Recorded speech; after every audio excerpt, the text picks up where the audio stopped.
நள தமயந்தி 17ஆம் பகுதி. இன்றிரவு தங்கி போகலாமே என்று தமயந்தி கூறவில்லை.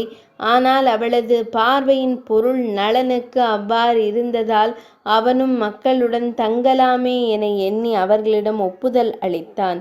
நளனின் பின்னாலேயே வந்த ஒற்றர்களும் மக்களும் நளனும் இவ்வாறு பேசுவதை கேட்டு உடனடியாக புட்கரனுக்கு தகவல் தெரிவித்தனர்.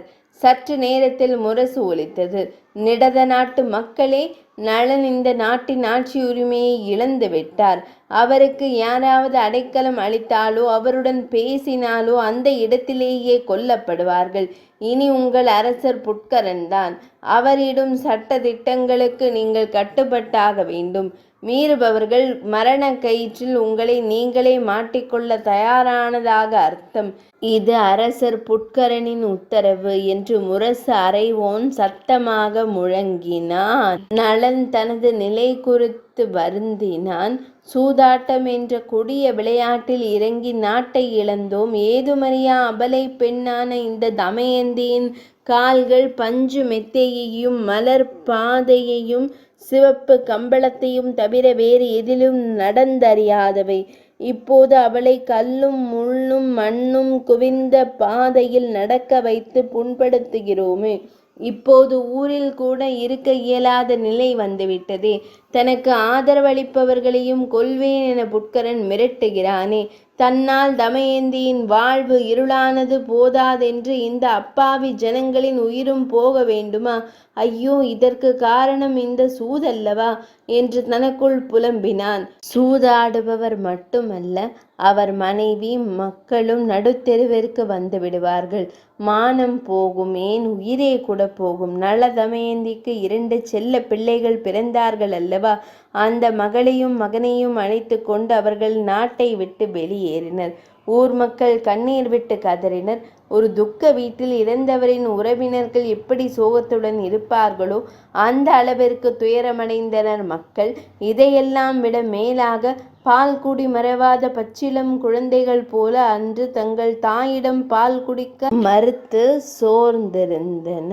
நளன் வீதியில் இறங்கி நடக்க ஆரம்பித்தான். தமயந்தியின் பஞ்சு பாதங்கள் நஞ்சில் தோய்ந்த கத்தியில் மிதித்தது போல் தடுமாற ஆரம்பித்தது.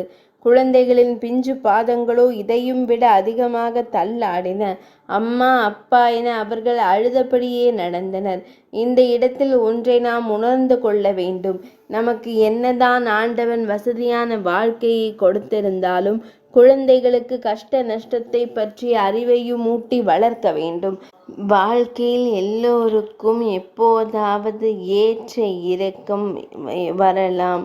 அதை சமாளிப்பது பற்றிய அறிவு நம் பிள்ளைகளுக்கு இருக்க வேண்டும். இல்லத்திற்குள்ளேயே இருந்தவரை புத்தருக்கு ஒன்றும் தெரியாது. வெளியே வந்த பின்தானே மரணம், நோய் பற்றியெல்லாம் உணர்ந்தார். அதுபோல நம் பிள்ளைகள் சுதந்திரமாக உலக நடப்புகள் பற்றி தெரிந்து கொள்ள அனுப்ப வேண்டும்.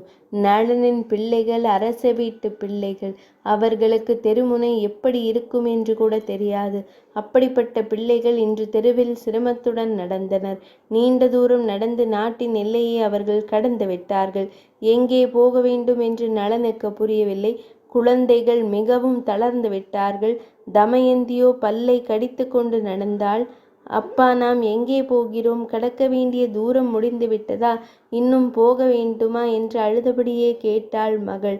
மகனோ அம்மாவின் கால்களை கட்டிக்கொண்டு, அம்மா, என்னால் நடக்கவே முடியவில்லை, எங்காவது அமர்வோமா என கண்ணீருடன் கெஞ்சலாக கேட்டான். பன்னீர் தூவி வளர்த்த தன் குழந்தைகளின் கண்களில் கண்ணீரா? தமயந்தியின் கண்களிலும் தாரை தாரையாய் வெளி நீர் வழிந்தது. நளனுக்கு அவர்களின் துயரத்தை பார்க்கும் சக்தி இல்லவே இல்லை. வெட்கம் வேறு வாட்டி வதைத்தது. ஆம், எதை தொடங்கினாலும் ஒரு மனிதனுக்கு முதலில் தன் மனைவி, பிள்ளைகளின் முகம் நினைவுக்கு வர வேண்டும். இதை செய்தால் அவர்களுக்கு நன்மை விளையுமா, கேடு வந்துவிடுமா என்று ஆராய வேண்டும். இதை செய்யாத எந்த மனிதனாக இருந்தாலும் தன் மனைவி, பிள்ளைகள் முகத்தில் கூட விழிக்க இயலாத ஏற்படும். என்னதான் சனிதேவர் ஆட்டி வைத்தாலும் சுயபுத்தி என்ற ஒன்று இருக்கின்றதல்லவா? அந்த புத்தியை இறைவன் தந்திருக்கிறார் அல்லவா? அந்த இறைவனை பற்றிய நினைப்பு வந்திருந்தால் இந்த சனிதேவரால் ஏதாவது செய்திருக்க முடியுமா?